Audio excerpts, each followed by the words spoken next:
ജലസമൃദ്ധ കേരളത്തിൽ ഇനി കിണർ കുഴിക്കാൻ സർക്കാരിന്റെ അനുമതി വേണം. വീടുകളിൽ കിണർ കുഴിക്കുന്നതിലും കുടിവെള്ളത്തിന്റെ വിനിയോഗത്തിലും കടുത്ത നിയന്ത്രണങ്ങൾ വരികയാണ്. സർക്കാർ പുറത്തിറക്കിയ ജലനയത്തിന്റെ കരടിലാണ് അനധികൃത ഭൂഗർഭജല ചൂഷണം നിയന്ത്രിക്കാനുള്ള ശുപാർശയുള്ളത്.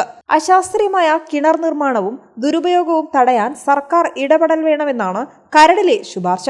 വീട്ടാവശ്യത്തിന് കിണർ കുഴിക്കാൻ മുൻകൂർ അനുമതി തേടുന്നത് അടക്കം കടുത്ത നിയന്ത്രണങ്ങൾ നിർദ്ദേശിക്കുന്നതാണ് സംസ്ഥാന ജലനയത്തിന്റെ കരട്. വീട് വെച്ചാൽ ഒരു കിണർ കുഴിക്കുന്ന മലയാളിയുടെ ശീലവും അതിന്റെ തുടർച്ചയും ഇനി അത്ര എളുപ്പമാകില്ല. കിണറുകളുടെ എണ്ണം, ആഴം, രൂപകൽപ്പന എന്നിവയെക്കുറിച്ചും നിലവിലെ സർക്കാരിന്റെ പക്കൽ കണക്കില്ല.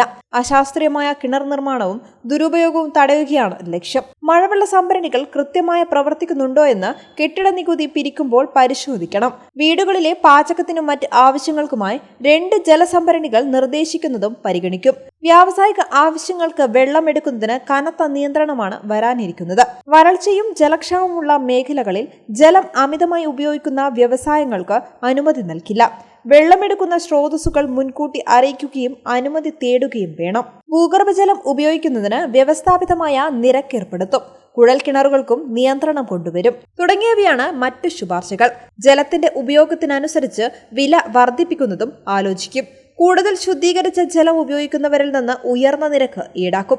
ഗാർഹികേതര ഉപഭോക്താക്കൾക്ക് പുതിയ ജലസ്രോതസ്സുകൾ ഉപയോഗിക്കാൻ സർക്കാർ അനുമതി നേടണം.